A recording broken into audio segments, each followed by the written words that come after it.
versus Crumbley. Both parties have rested with their witnesses for purposes of preliminary examinations. The prosecutor ready for the motion? Yes, Your Honor.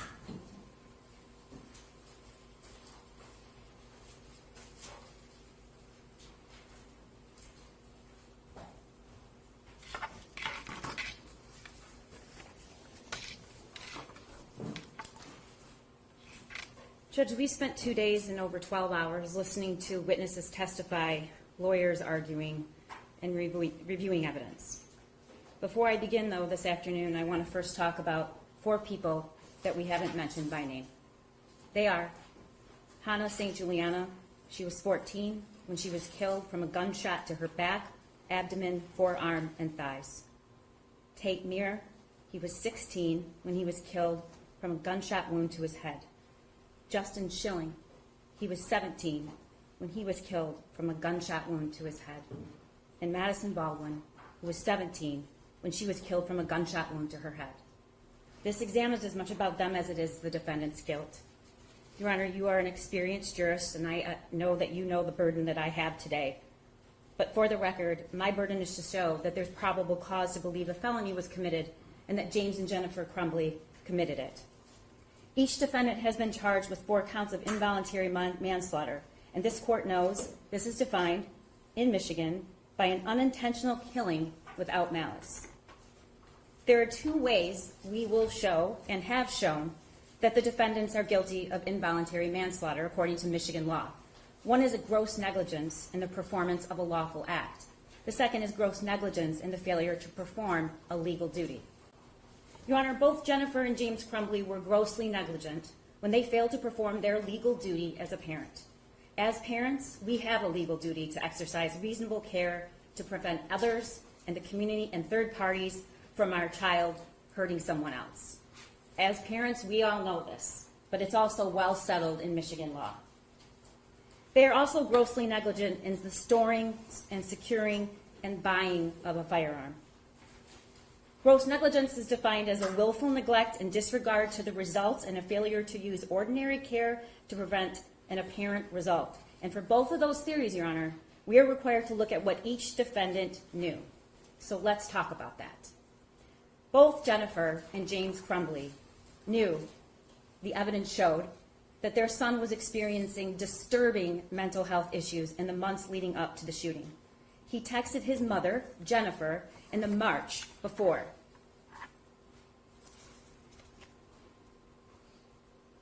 March 9th, 2021, 7:50 p.m. Ethan says, "Can you get home now?" No response. 7:50 seconds later, "There is someone in the house, I think." No response.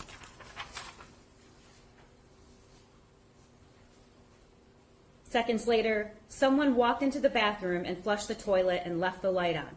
No response. "And I thought it was you, but when I came out, no one was home." No response. "There is no one in the house, though." No response. That was at 7:51. At 8 o'clock, "Dude, my door just slammed."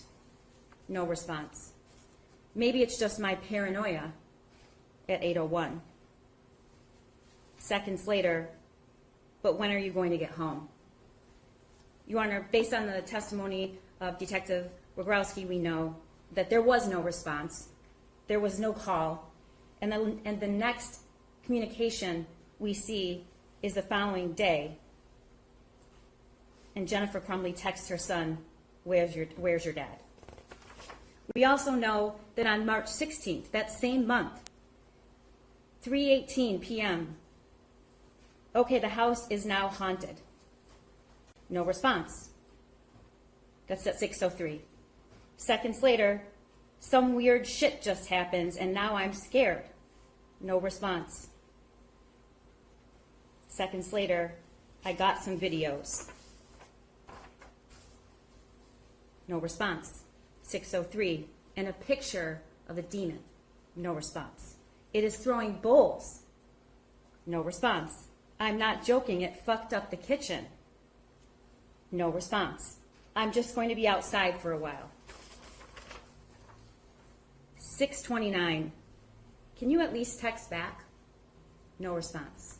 We know from the testimony where James and Jennifer were. They were at the stable taking pictures of themselves on horses. We also know that they had evidence that they were told, based on the comments in the journal that was just testified to by Detective Tim Willis. And perhaps the most chilling, from the words of their son, a day before he murdered 4 people. I have zero help in my mental problems, and it's causing me to shoot the school. My parents won't listen to me. According to his journal, he told his dad he needed help. According to the text message to his friend, he told his dad he needed help, and his dad told him to suck it up.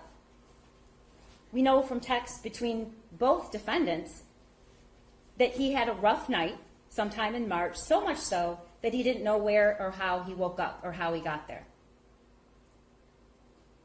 Both defendants knew he wanted a gun. Both defendants knew he was obsessed with violent content. There was a picture of a target, 2, we saw today, on his bedroom wall. He's 15 years old. He's got nothing on his walls except 2 targets with bullet holes in them. We know that the defendants James Crumbley purchased that gun for him,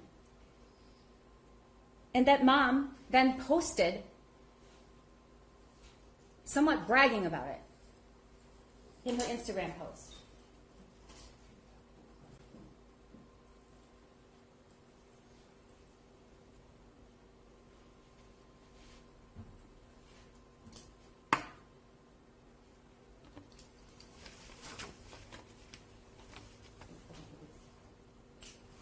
We're having trouble with the visual, Your Honor, so I'll just read it. November 27th, 2021, Mom and Sunday testing out his new Xmas present. My first time shooting a 9mm, I hit the bullseye.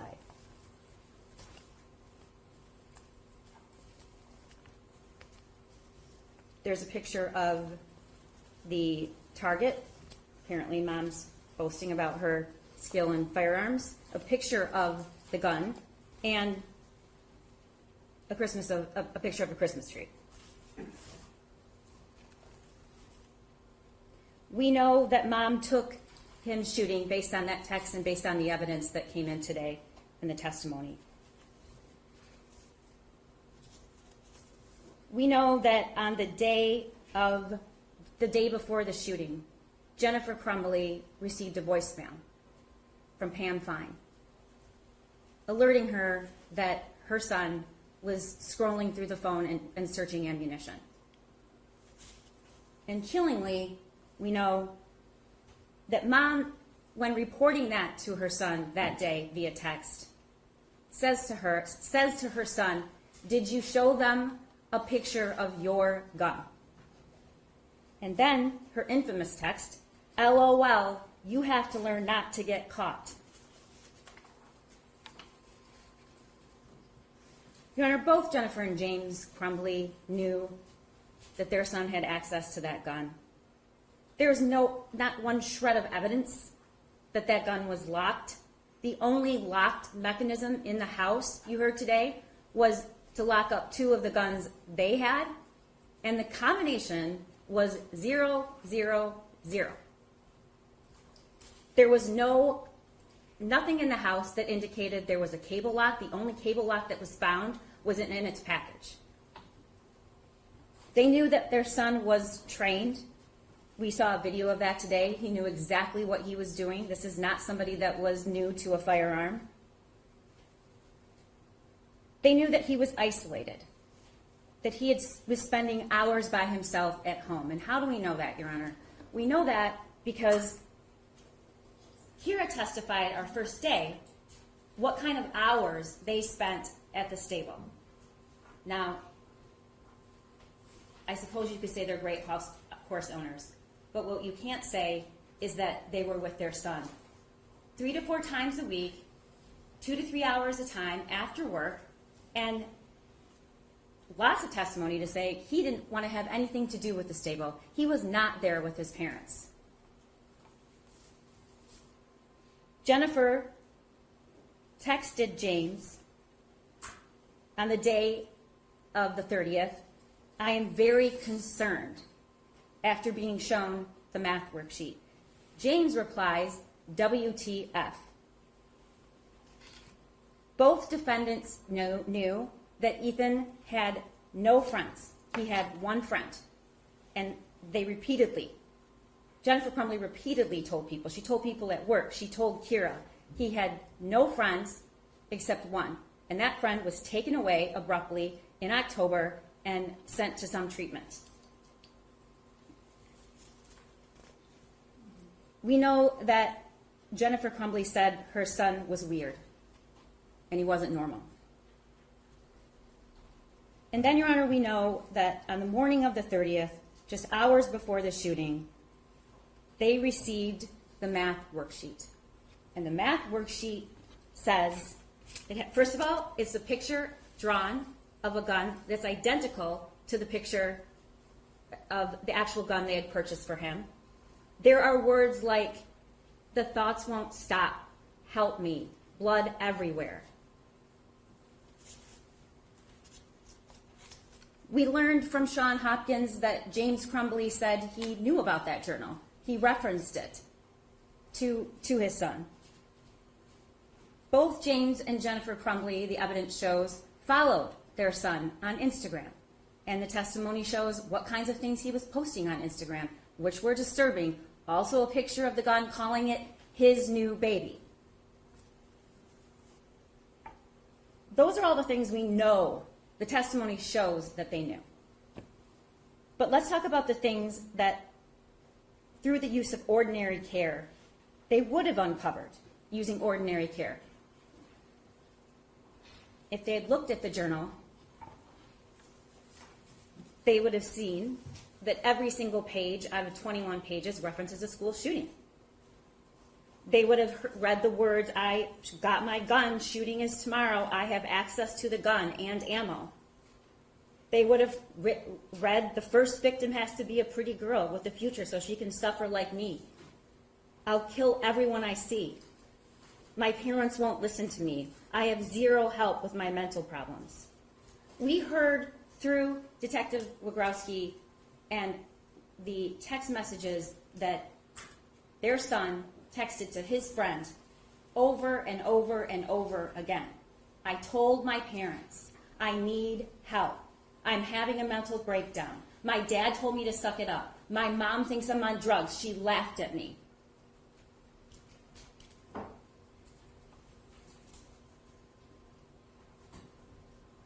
I also have to prove that this was foreseeable.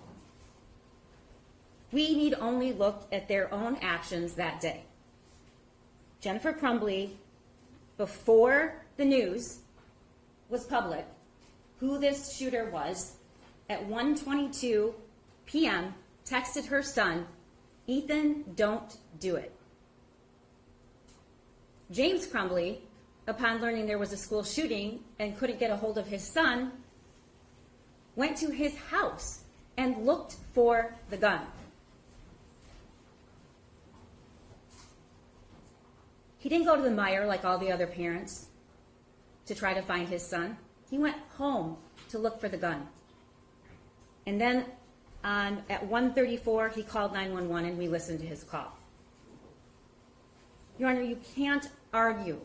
You can't even possibly consider that this was not foreseeable. When the moment you hear about a school shooter, you go look for the weapon you just bought him. And then call 911 and say, "I think my son's the school shooter."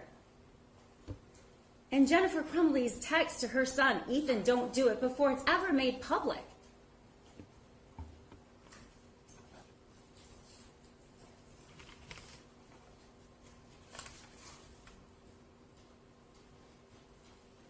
I also have to prove that the defendants could have done something to prevent this. Let's talk about that. They could have taken him home or to get help that day, as Sean Hopkins asked them to do.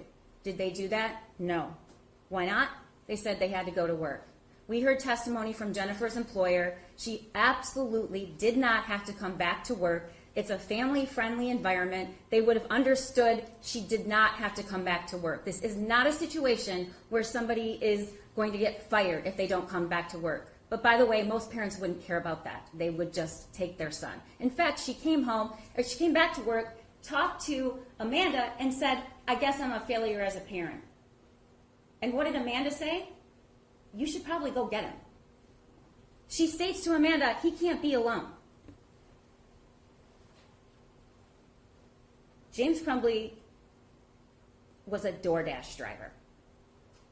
I think the court can take judicial notice that being a DoorDash driver is completely your work hours, optional. When you start, optional. When you finish, optional. If you take a break, optional. The fact that they looked at Sean Hopkins in front of their son that day and said, we can't do it. Won't work. We have to go to work. It was preventable. They could have gone home to see if the gun was there after they met with the school. They didn't do that. They could have locked the gun and made it completely inaccessible to their son. They did not do that. We have Ethan's own statements saying they didn't do that. And we also have the other big thing, which is that that was the gun he used to murder 4 people. They could have asked him on that day where the gun was. They could have told the school that they had just purchased a gun for him. They could have looked at them in the backpack and asked if it was there and asked to see the journal. They could have taken him to the doctor. They could have looked at his phone. And what happened as a result, Your Honor? Had they exercised reasonable care to control their son, Hannah, Madison, Tate, and Justin would still be here. This was a direct and natural cause and a result of this gross negligence. Your Honor, my burden is to show there's probable cause to believe this crime was committed. I believe we have shown that today. I also believe that on behalf of the people of the state of Michigan, that it is time for Jennifer and James Crumbley to face a juror of their peers in a criminal trial. And I believe at that trial, they will be found guilty beyond a reasonable doubt. Thank you. Response on behalf of Jennifer. Thank you.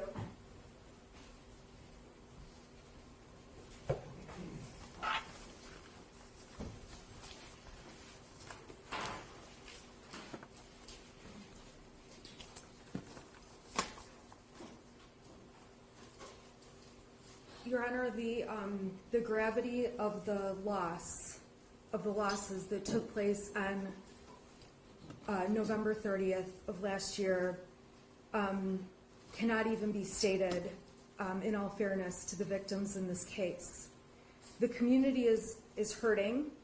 There was a very tragic loss of life. Many were hurt. Families will never be whole. And there is no question that people in the community want accountability to hold someone responsible for the deaths of these young people and the injuries that took place to many more. The law, unfortunately, doesn't work that way. The person who is accountable for this case, Ethan Crumbley, he will be held accountable.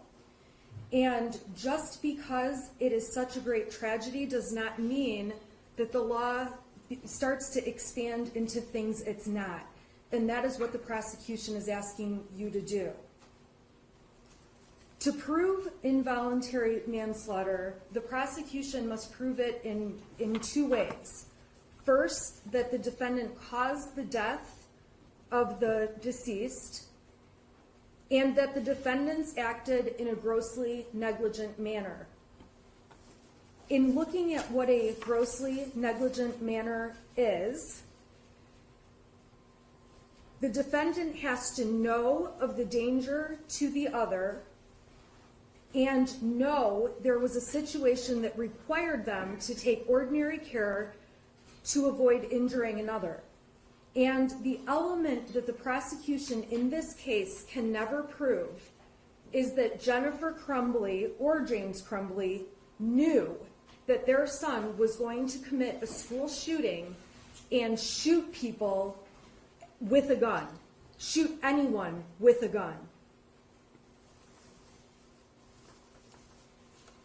There is also a way of proving involuntary manslaughter when the defendant had a legal duty to the deceased, to the students who were shot.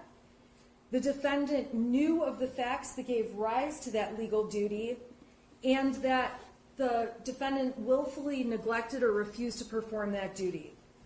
There is absolutely no legal duty in this case that Jennifer Crumbley or James Crumbley owed to any other student at Oxford High School. Just because it sounds good to come up with a bunch of things that could have been done or should have been done or would have changed the trajectory of that day does not mean that a legal duty is somehow born and created. When the prosecution argues gross negligence and talks about what the defendants knew or should have known, it's actually not a question about what they should have known. The jury instruction reads that it's about what the defendants knew, and they had to know that their child was going to commit a school shooting.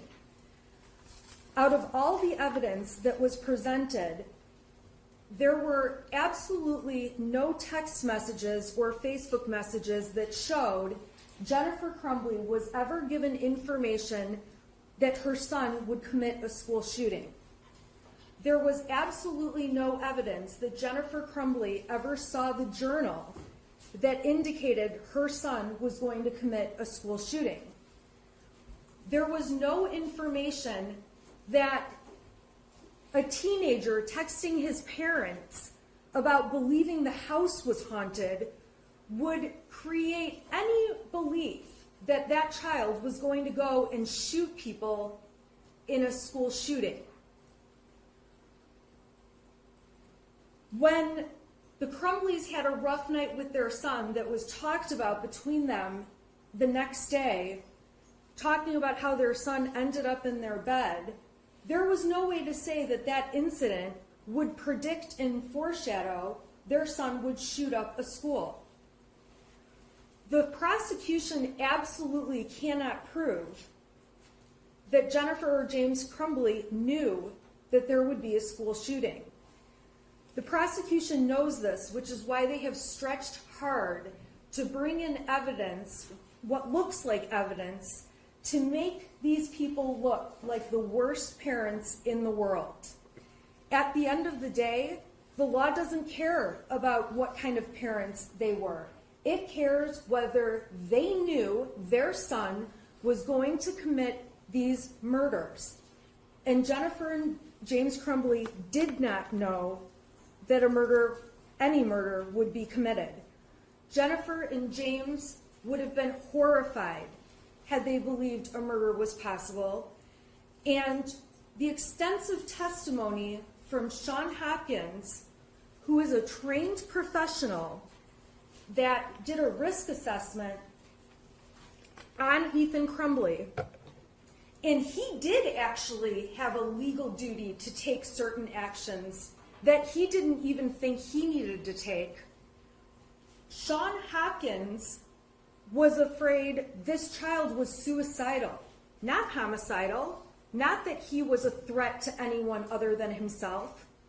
And so when Jennifer texted Ethan later that day, after hearing there was a situation at the school, and said, "Don't do it," it makes perfect sense that she would have believed she was stopping a potential suicide after Sean Hopkins had discussed suicide and suicidal ideation with the parents earlier that day. To suggest that Jennifer said, "Don't do it," because she knew her son was going to go into a school and take that gun and shoot students, the evidence does not add up to show that. The prosecution is overstating so much of the evidence to suggest that the voicemail Jennifer Crumbley received about Ethan looking up bullets in the school should have made her know he was going to commit these murders is just complete insanity. We all heard the voicemail. The prosecution admitted it as evidence. In that voicemail, Pam Fine says, you know, shooting and going to the gun range is a hobby, and you don't even have to call me back unless you have questions. How would any person take that message and believe their child was going to go commit a school shooting? There's just no logic that would connect one dot to the other. Talking about Ethan being at home for periods of time while his parents are out with horses and playing video games and doing things alone, there is nothing to suggest that a child who spends 3 to 4 hours at home alone would be expected to go and shoot up a school. That is just not something that a person would logically expect to happen. And any parent this day and age, and I speak as a parent of 4 children, knows that children get busy with video games, their own things, their own lives, they're online, life is different these days, and to suggest that Ethan being alone would lead to the conclusion that he would shoot up a school is absolutely ridiculous, especially after all the alone times our children have spent over these last 2 years through COVID. The arguments that the parents could have taken him home, they could have looked in the bag, all the could have, would have, should haves, wished we had done this is not how the law works. The prosecution has to prove that there's a legal duty or that the defendants knew this would happen and failed to exercise ordinary care. They absolutely cannot reach that burden, even by the low standard required for probable cause. Response on behalf of James Crumbley. Yes, Your Honor.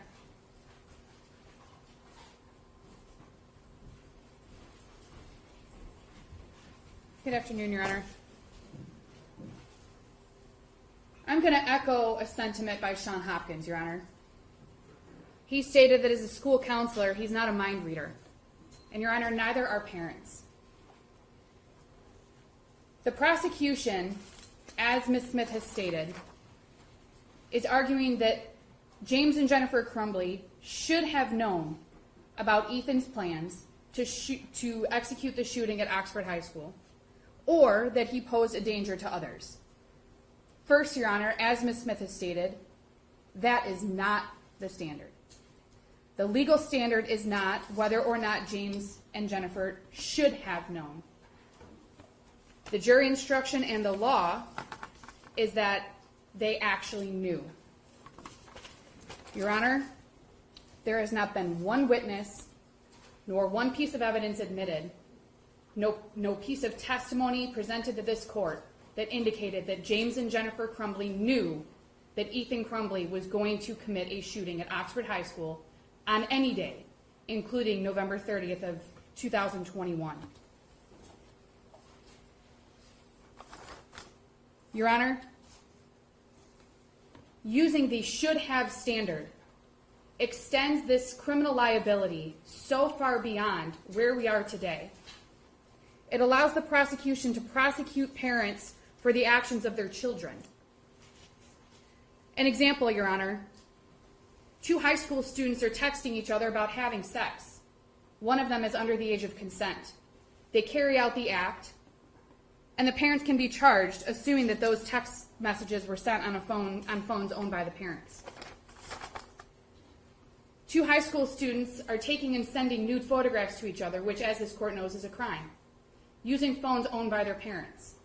Using the should have known standard, the parents can be charged for what their children did. Your Honor, the prosecution has presented witnesses who testified about what Ethan Crumbley told other people, not what he told James Crumbley.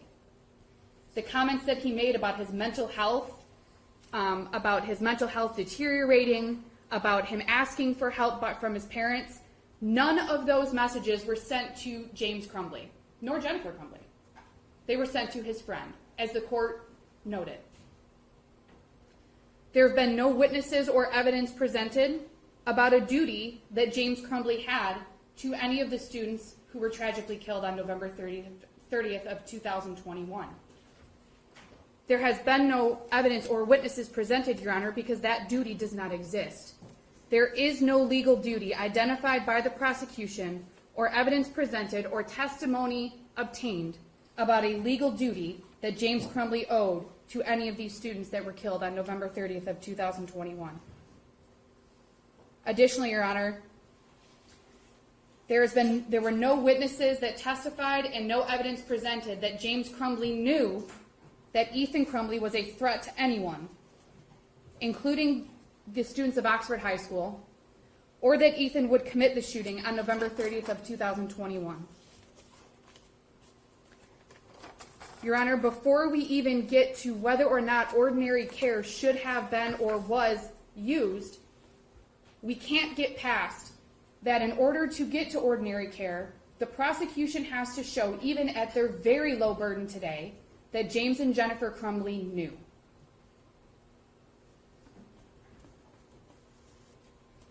There has not been a single witness or piece of evidence presented to this court that James Crumbley knew that Ethan Crumbley was a danger to anyone other than himself.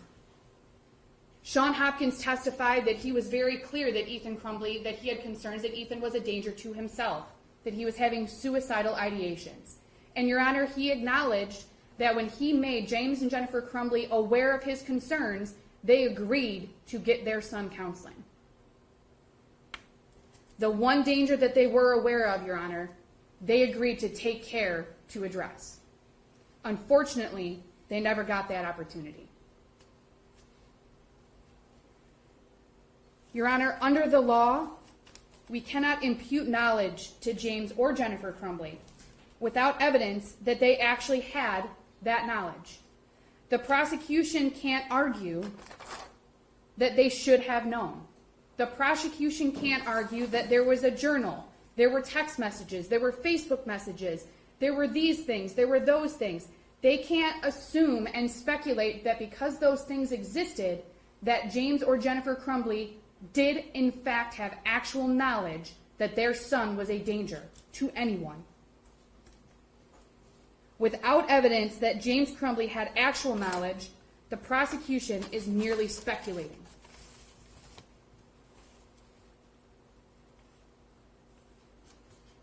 And Your Honor, the should have known argument that the prosecution has tried to make by saying that there were all of these things that the parents should have looked at, should have done, should have this, should have that, could have this, could have that. The prosecution is essentially conceding, Judge, that James and Jennifer Crumbley did not have actual knowledge that Ethan Crumbley was a danger to anyone other than himself, including the students at Oxford High School.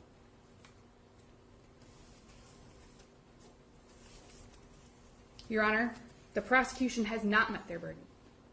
They haven't met the low standard of probable cause.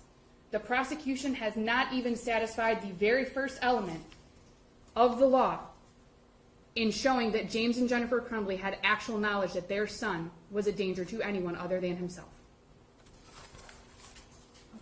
Rebuttal. Your Honor, I'm an officer of the court. And as an officer of the court, it's my responsibility to bring cases based on law, Facts, and common law and statutes. So let's talk about what this case is built on, not speculation. Number one, whether or not there's a legal duty. Such a duty forming the basis for manslaughter is not a novel proposition, as it is contained in the literal handbook on criminal law in this well-respected treatise by Lefebvre and Scott that was published in 1973, and all of us, as law students, looked at this book, studied this book, and were required to know this book and what was in it. The authors discuss manslaughter based on the duty to act. In discussing duties, that it's my rebuttal. I did not object when she was talking. I can object. A treatise is not the law. If she would let me finish, Your Honor. I know the law is. Okay. Thank you, Your Honor. In discussing duties that can form the basis for manslaughter charges, they state, a parent not only has a duty to act affirmatively to safeguard his children, but he also has a duty to safeguard third persons from his children. And we know Michigan recognizes this duty as noted in American States Insurance Company versus Albin, 118 Mishap 201, 1982, and Dortmund v. Lester, 380 Mish 80, 1968. It has been well settled law that there is a duty. Not once did you hear me argue or Mr. Keese argue about what the parents should have known. I didn't say it because that's not my burden. What I said was what the use of ordinary care would have uncovered. I do not have to show that they had actual knowledge that their son was going to shoot up the school. I don't have to prove that he said, I'm going to shoot up the school. I don't have to prove that he said, I'm going to go murder 4 people. I have to prove foreseeability. That's the law.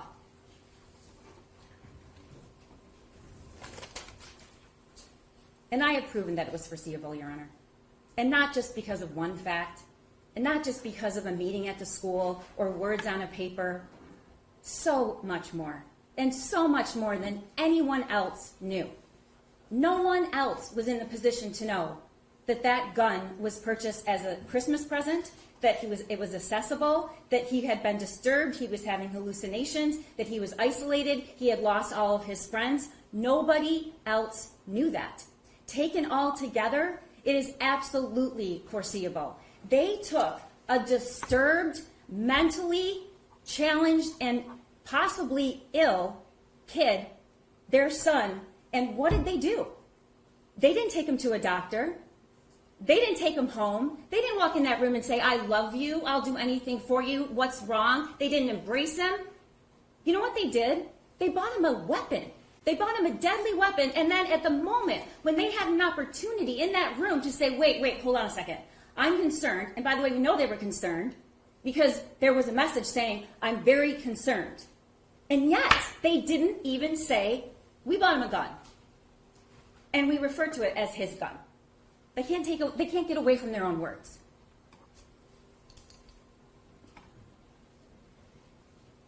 Foreseeability is what I have to prove.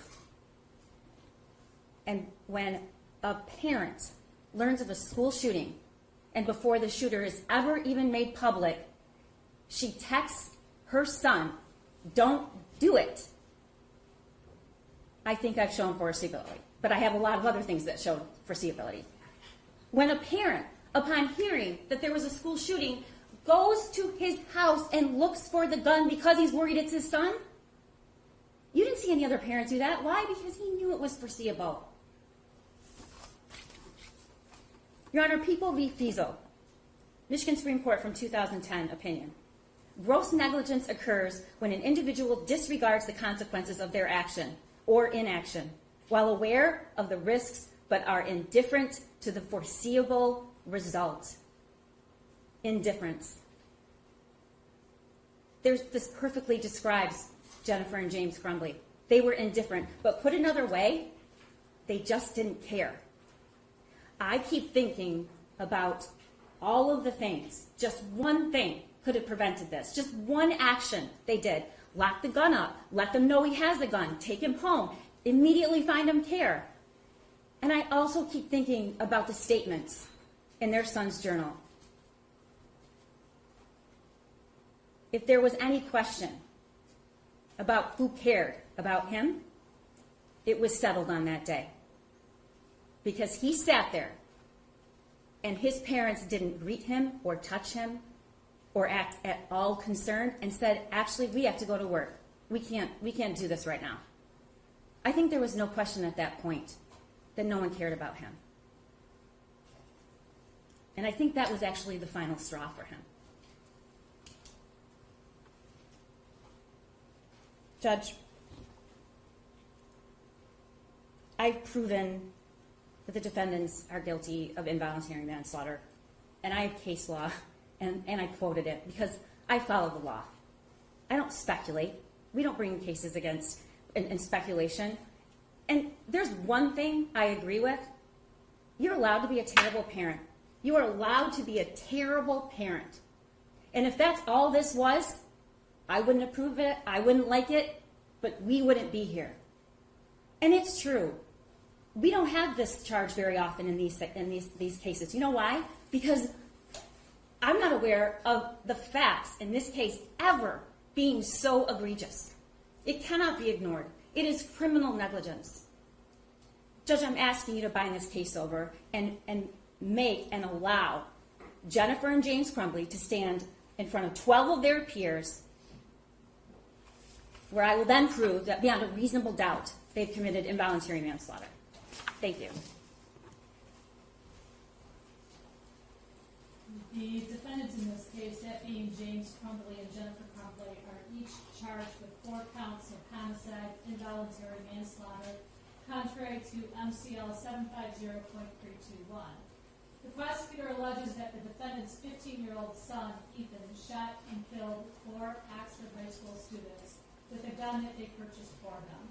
Specifically, the complaint in the warrant alleges that the defendants caused the death of Madison Baldwin, Anna St. Juliana, Tate Muir, and Justin Schilling by committing the following acts or acts in a grossly negligent manner, to wit, storing his or her firearm and its ammunition so as to allow access to the firearm and ammunition by his or her minor child, or the grossly negligent failure to perform the following legal duty, to wit, failure to exercise reasonable care to control his or her minor child so as to prevent him from intentionally harming others, or from conducting himself so as to create an unreasonable risk of bodily harm to others, knowing that he or she has the ability to control his or her child and knowing of the necessity and the opportunity to do so. The issue to be determined by this court is a probable cause standard. In other words, after a preliminary exam, is there probable cause to determine that a crime was committed and that the defendants committed the crime?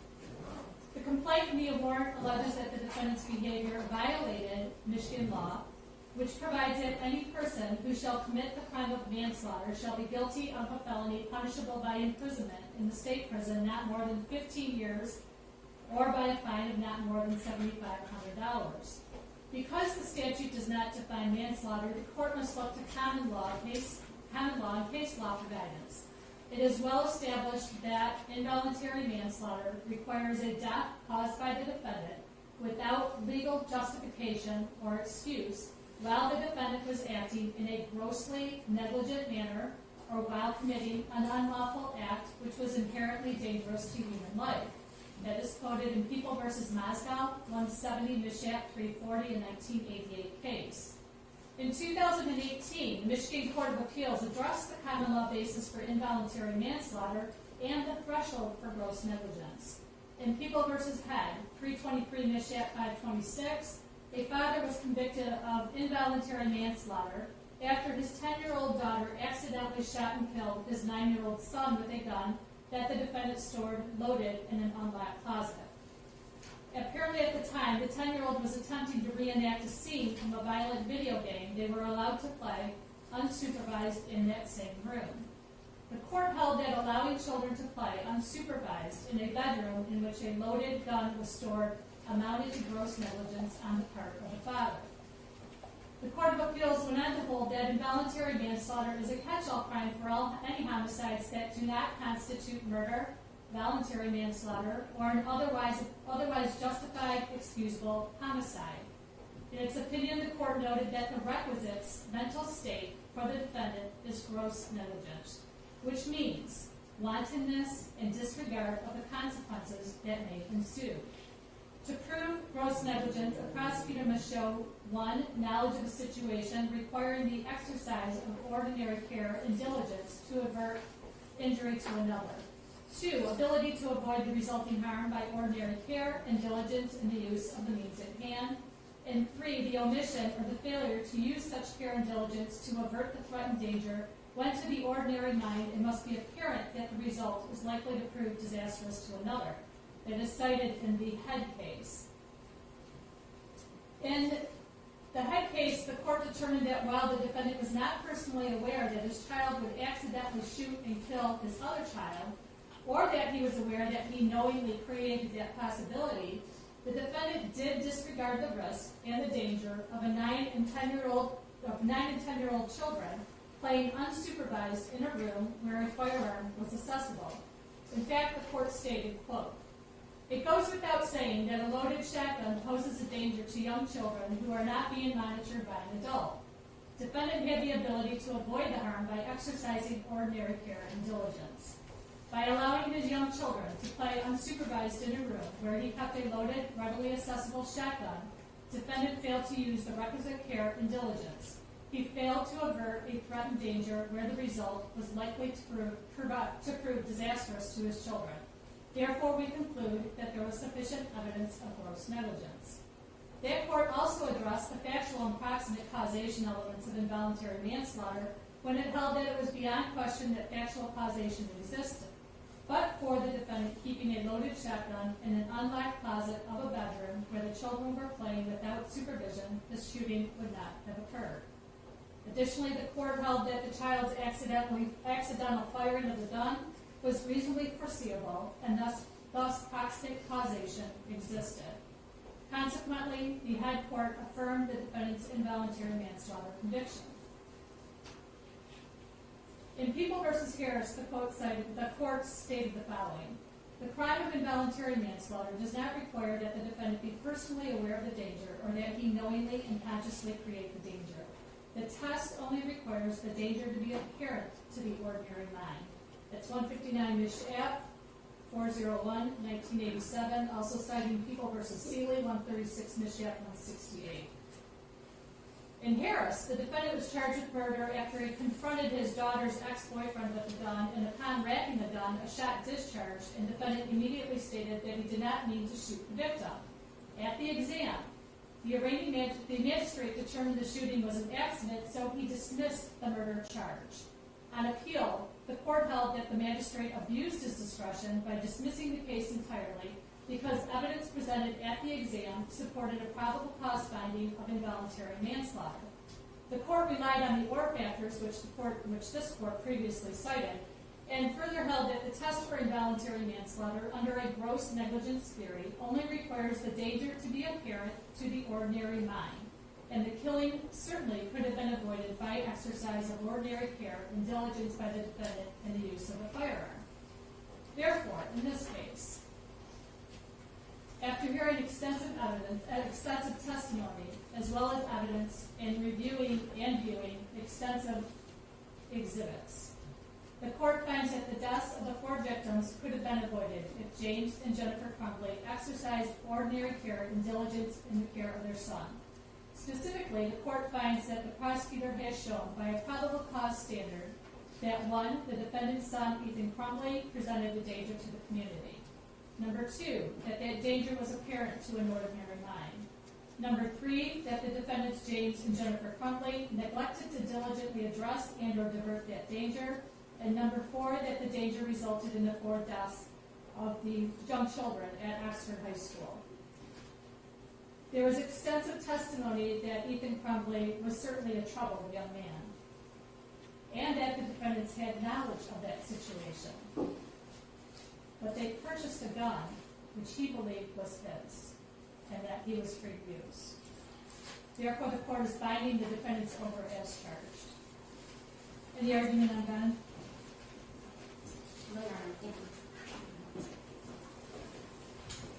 Yes, Your Honor.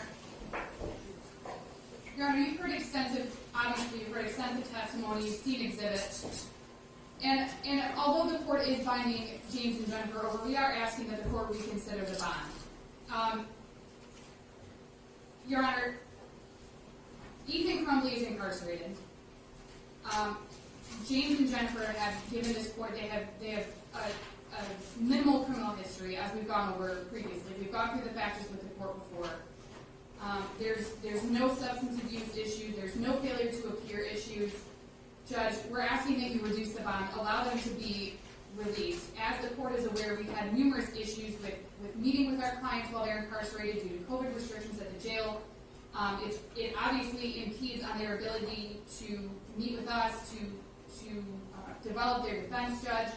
So I'm asking the court to reduce their bond to $100,000, 10%. response? Thank you. From the people, I'm Judge. sorry, are you having the same motion as it relates to Jennifer Crumbley? Yes, Your Honor, I'll just steal what Marielle says. We'll just go with that. Thank you, Judge. From the people, there's been no changes in their status. There's no reason to amend bond. We addressed bond on January the 7th of this year. 6.106 discusses bond and conditions.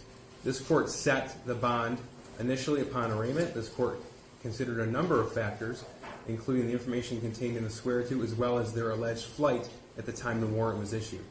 On the bond hearing, the prosecuting attorney and myself addressed the likelihood of conviction as well as other factors.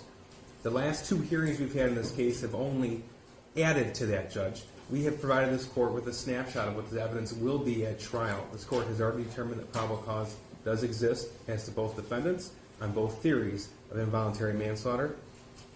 As I stated in January the 7th, these defendants will be convicted. They will go to prison.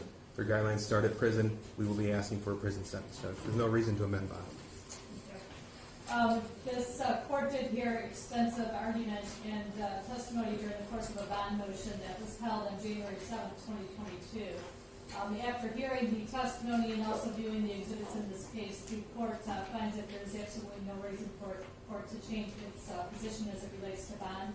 The court finds that in accordance with the factors set forth in MCR 6.106, that the defendants in this case are facing very serious charges, that there is a flight risk given their prior behavior, therefore the court is not going to amend the bond. It is denied that motion.